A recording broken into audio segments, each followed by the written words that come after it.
Use the Bible as with them. Mia, and I'm just about to make Kanya, Ubakan, want to make Kanya, where you Yami Juma, Pepe. Nami Juma sang. Or don't your Bible.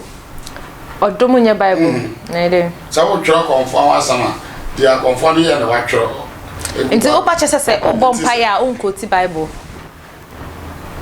Some go to Bible, a Bompire or Bible demo.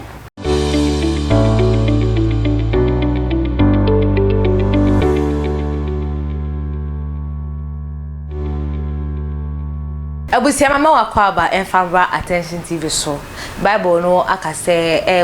John chapter 1 verse 1 if it ase no na ya asem no in the beginning was the word and the word was God and the word was God naturally so when say Bible ho nsem na na yebeka na abusia beka cho say attention TV no ye wo Facebook YouTube and Twitter enzin patro ye na empre ho enko Instagram enko he da bi YouTube and ye wo Oko YouTube by Attention TVGH. O subscribe, o me notification bell no dey mama. O comment, no one like, no one sound so I the very important thing I share e dey mama. Me pa trust so wo hwe na se wo adwunche be to comment section ho ye be kind fefefe e dey aye adwuma so e dey ma. Oko Facebook as so Attention TVGH. Oko also you follow, you like, you comment and also share. Oko Twitter as so you retweet our stories for us na there or written forms or you retweet for us and I think you like for us too. Me patcho me din ene akosua sparkle sana we beka say nene de akosua the Bible verse na tati han ese John 3:16 for God so loved the world that he gave his only begotten son that whosoever believed in him should not perish but have everlasting life. Amen. Na che say the Bible ho nsema na beka menya papa bi wodem ha say e ba onu nko ande e ba Kristo sema ya na ye kana sema e ye din kakra onu no kire say or different perception of the Bible and I must say nya papa bakuso ha no say omuna ya asofofo kokudamfo a ono so kire say Bible no e say anatie na kire say me apostle Paul and apostle Donkor e wodem ha say a e ma twetwe Bible no nkomo apostle Donkor ye na e be manatia say Bible no Nyankopon na de bae enye nipa kuo bi and it's not no true Bible not just say Matthew, John, Luke, 1st and 2nd Samuel, Chronicles money na no almost na say no boy say your friend Matthew then my into ni Matthew your friend John then my into ni John and John the Baptist and said to no John the Baptist chapter 1 verse 3 and 4 and untiene ye be ma apostle Donkor atene ho ase ma mentwa me ho ye ba e den common e be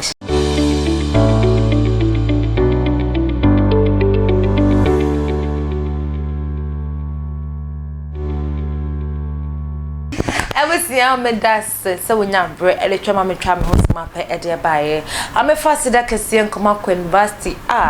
ayam ye hima wa we ya do ya mo bi kase ye ma me ye ono ene kwa university wa wo share bo a won say won fa mba won se bani matwa o ai frɛ I was 0548302985 na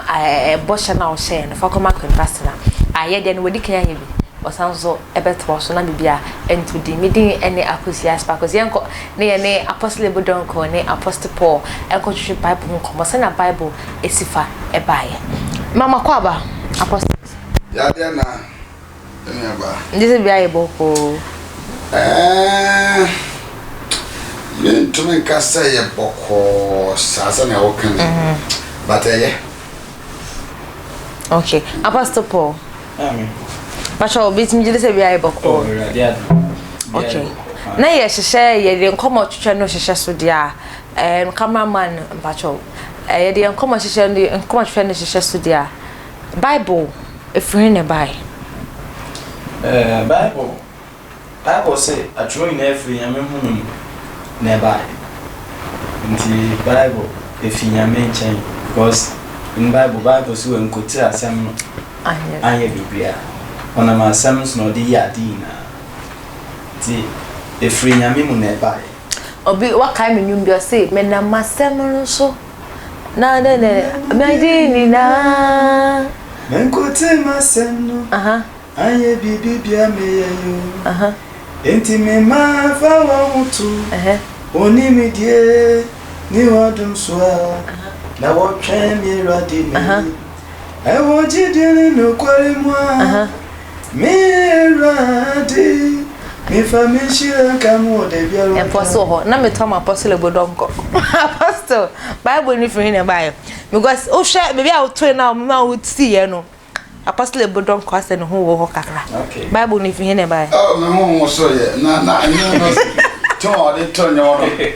ana na le do na beton we na ye de say na obo mba you know Emma boys no boys yeah member there ma boys and one co base na my dia ni tem say mini ya ni mo to sama oh hobby oh ya de o de cameo one country no wala beton no channel hey yeah men mo duru na ya de ta ko ma to ni wa ha chiro yeah te o bi say Bible free him for na buy yeah Bible no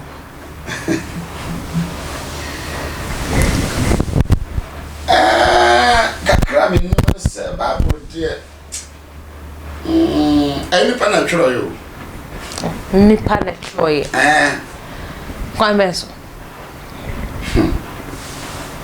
say Bible there atwa ye woman ya kenkan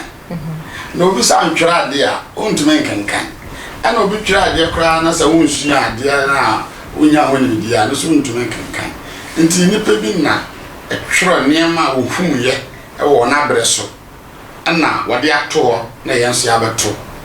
ana ye kenkan na say omunin die ma no otnas no say amame twro we to ho I say obi akọ training college awie na aban yaman station so nkonko kira de dia wasua na ewo ni mu no ogina ba ho a sasa na mo fra no yeah blackboard ana chalkboard ba ho ogina ba ho a woso otro de otro na ebien kwa ni kita mbata ewo ni mu ewo ni tim na otro yo no ni makankan ya otumi kankan the Bible na kasa de ebi mutumi kan ebi mutumi kan eno nja so utumi kan ya na we yasofo won'tumi kan ya won yasofo until you see Bible asabe dem mia era me chase utumi kan ya wo ba kan won'tumi kan ya we ye onyame dwuma pepepe na me dwuma san odomo nya Bible odomo nya Bible na ide so wo tworo konfo asama dia konfo no ye na wa tworo until o pa chese se obompa ya unkoti Bible sami kote Bible ya bompa ya Bible dimo ana opasa chira na that be to say sami kote Bible see Bible must say for if you ask it shall be given unto you if you knock it shall open honum no unkoti kati wona dia bompa radio sound say ugbo mo bebie obi sad ba ma it is no ne wa me dwen bompa ana na tetefo a share bi asem ya me dwen share bi asem na wo ba ye den because wo so bompa na Bible no ba wo bompa ba se nyankopon na so kire on say se mo bompa ya empire say ana mo boy wo Bible mbo wo ne dim enti obeyfo ni se nyame wo ho okonfo ni se nyame wo ho onipa bi o wasa asusu ni se nyame ewo ho ne ba Yesu na yankrofo gi ne ho chim kakra ya kasa Yesu yo yankopon ene na ya na akoye chinje kakra se Yesu yo yankopon o yo yankopon ba na no so ba kenkan atro sense ne awona wotro ba won na atro se Yesu o yo yankopon ba awo Yesu yankopon da ba krono sa o ba za to yo so me here ready say na twenty minute na o yo yankopon banti aya na e kire ni pepe bra dwene ho Yesu Kristo yo yankopon ba na ye obewu ma ye bone ana ma sa twa da ma ye se Yesu ne papa de Joseph na ma me de mere o mi na wote asase so na onyi se na owo se eno no ye wonwum bi ukoye se Yohane 3:9 se ukoho no ma church wasese na Yesu Kristo esi ba asase so fi se na ye se ye pe obi amana ba pata boni a ekoso ewo wi ase ana ye frefre ya yo pe obi asoma no ana obaye nti obaye no ana kire se ye friend say I was say ye boni nipa fam ana ya na nkrofo ntemase no sa asem ya wo kensi wo Bible no mo no se dia mahunu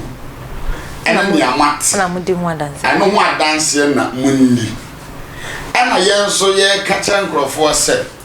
Yesu wi Yesu osole Yesu oyese but ye ni ho ye hu into Easter say ya afi bi aba me boa e wo ha na me beto ye se me di o se me ndi abasa ya afe no 2022 by say 2022 me wo mu okay Apostle all mama Apostle Paul but only Apostle Donkor ya aju oh men ne ya aju because men some no can mentias asia mentene say nyame asem wo ho say ni okan ona ma asem no so no de kasa but so kutra asem no Bible so when kutra asem an ye bibi oyeye ndo ka say nipa na ocho ya esampa say nipa na ocho but honhom mi na eba ana adum mi na eba nipa no so ansa nipa no e tro sansam no enya na ne pe na odetro but what ase yesuru menipa ede ne pe tro na so nia ye hyew se yesi wo hwe Revelation John enya ne pe na odetro ade a wo yi kire no what ase ne ebesi Yesu Kristo ka se asam na efa me ho na ma atro ato hon enda na abi no mayo but we di kan atro no ho nsam ebesi Bible mu no a eda ho no e kasa Bible o se onu wen quote Bible wen quote asam na obani yam djuma da yo asam kasa man quote Bible me yam djuma da be se obi to me kan Bible obi to aye nyam djuma so obi to me kan Bible obi to aye nyam djuma da na tell so obi kan Bible mo nya nyam djuma na be de na unso kan Bible bet me nyam djuma wana wo try no wona wo try o se de na wo try want to so kasa what is so kasa wasa it is a honhom ba mu a fa school ho na say honhom no so ba so en fa e wo say usua asem no na de aju honhom na e ba won so na wo matumi atwero obeta o tem say me de honhom ba me so matumi kan yame asem na say mo ba mo bi o yare mo ntia ko sa na pese o kire na me pa cho me pese mbisa no question Bible no nyi ni esi de na o kan yame asem na efi hin na e ba also na masam no men kan tell say me Bible ai na ano de mo nka say makasa me Bible na o ka de me pese me kire se Bible no e wo ho sa obi ni makenkan na okenkan Bible obetumi de aye asofu dwuma na menka ne sa ene so obi ni makenkan so a ene so obetumi aye asofu dwuma e ma na yi ni same thing say ono say one hour try Bible no nyame honhom ene ba won so ansa na wo tro so say honhom ni ho a anka won to men tro ene na honhom ba me so a men tro ya betumi aye afoforo ene be say honhom wo so a wo betumi di sofo nya Bible na obekan no na be de na also wakoti de aye adwuma me kotu Bible nda aye adwuma ah say de na honhom na me kotu honhom na ba wo grofo no mu na mo matumi aye ade o yesi ha honhom na fa no say honhom no na akira ne say honhom na ba ye wo kire fo honhom na akira say glass na he twa ne chef say ne twa ha say na ha ma ne ko kakra na ye ne say what you say it is honhom na ni kwa aka san grofo na wo kan won to me twere Bible according to na that's what can say honhom na ma wo twere so if the spirit is not there won want to me kan twere Bible enti honhom na ba wo so a won to me anya nyame adwuma honhom ba obi so wa twere Bible and dem so honhom ba me so a Apostle Paul kasa na make person make a chance abra Yesu oni esuafo no ana se Yesu ba de esuafo no eja no asam bi o ka che oni se mon twen ha na se honhom ne ba mo so a mo ba ye nioma akase na mo ba sha asam na ase efi Jerusalem ekosisi ebe fi akosi en se os won twen o wangaza won sha ase e o da moment no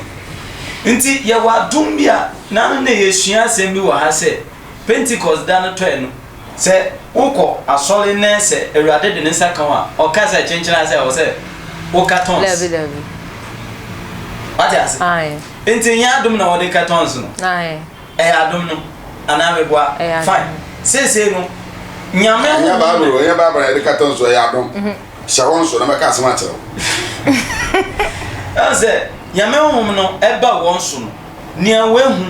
nia papa no ne ho anante Yesu ni asuafo no anante me ye kan ina no Bible no asuafo no won de no nenne o hwa ewuru asuafo no wo de ben ma Yesu o ka kire ho ana ma no woni Yesu nante me wo hu yi no ma esi na mo troy e ma yen se we ne ye di so a ebe boa ye Apostle kasa ne yen fan ba won say aya na mentan kasa me ne osofo afro enya adwene ebi se ono wo kire na adwene ara me se me kire ma adwene wose honhoma ba obi so watumi atwero me beta me sa honhoma na adwuma wa ya ne atwero nko a oh David otumi ya bibi fofo ena na honhoma ba me so na me mentumi antwero na wa ma metumi aya ade ya anya honhoma kro na okay enti men kasa Bible ne wo Bible wo na se obi ko school a no ni makenkan o betumi afa Bible John chapter 1 me kan free verse 2 o betumi aka me so man ko school enti me fa Bible me hu John chapter 1 me hu John chapter 2 na mo nya honhoma wa me so no me tebe de tufo se ye papa se wo ye papa edu ko wie ba bi yi wo ye papa wo nyine che okay and then person o ti asese se wo kasa wo bezi wo Bible no ko an so de na da Bible ba gira and then am so agu ba se asem no so se Bible no se bibia betwem na so na asem ne de ebeka eho ayebe aha anya di besi na so comment bia but simply let them know that before the Spirit came, they had learned from the Spirit that why they were able to work effectively. Without the word, there is no Spirit coming because the word is Jesus. Not ni pay Bible no ene ya asem no na asem no by ansa na hon kronkron no eba aha ene di be se beto so da foforo abusia wa so comment bia no fabra comment section no ase efa ema me be de hudwuma da yesan so ebehia ewa adesian so ewa Attention TV amefa se da kese nkoma kwa university so mas ne wada ne da ohwe Attention TV. We love you so much. Your life is so precious to us. Asida nkoma me executive producer ade papa Michito so wo chinchim camera no edit bibia edema mede ene akosia sparks. Asida biem so nkoma me guest Apostle Paul ene Apostle Ebo Donkor. Yeah,